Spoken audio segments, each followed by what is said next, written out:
100% job guarantee to ISTTM Business School. Admissions open.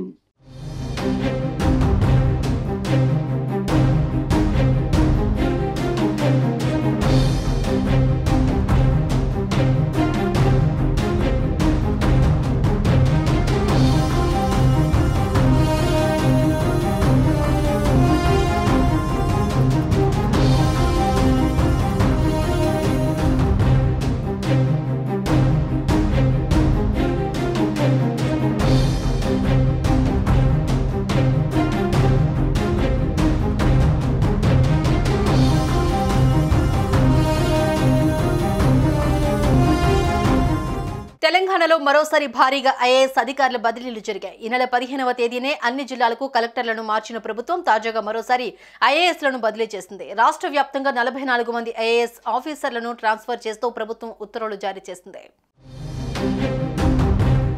GAD ముఖ్య కార్యదర్శిగా Sudarshan Reddy, GHMC కమిషనర్గా ఆమ్రపాలిని నియమించింది.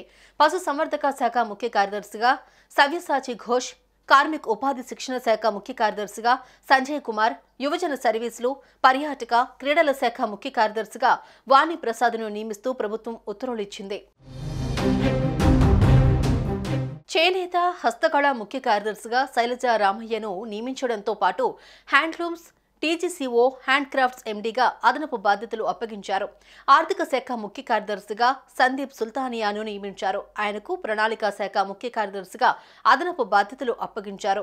పంచాయతీరాజ్, గ్రామీణాభివృద్ధి ముఖ్య కార్యదర్శిగా సందీప్ కొనసాగనున్నారు. అటవీ, పర్యావరణ శాఖల ముఖ్య కార్యదర్శిగా అహ్మద్ నదీంను నియమించడంతో పాటు టీపీటీఆర్ఐడీసీగా ఆయనకు అదనపు బాధ్యతలనిచ్చారు. పాఠశాల విద్యాశాఖ డైరెక్టర్గా నరసింహారెడ్డి, జలమండలి ఎండీ అశోక్ రెడ్డిని నియమించారు. సుమన్ టీవీలో మీ పర్సనల్ అండ్ బిజినెస్ ప్రమోషన్స్ కోసం కింది నెంబర్కి కాంటాక్ట్ చేయండి.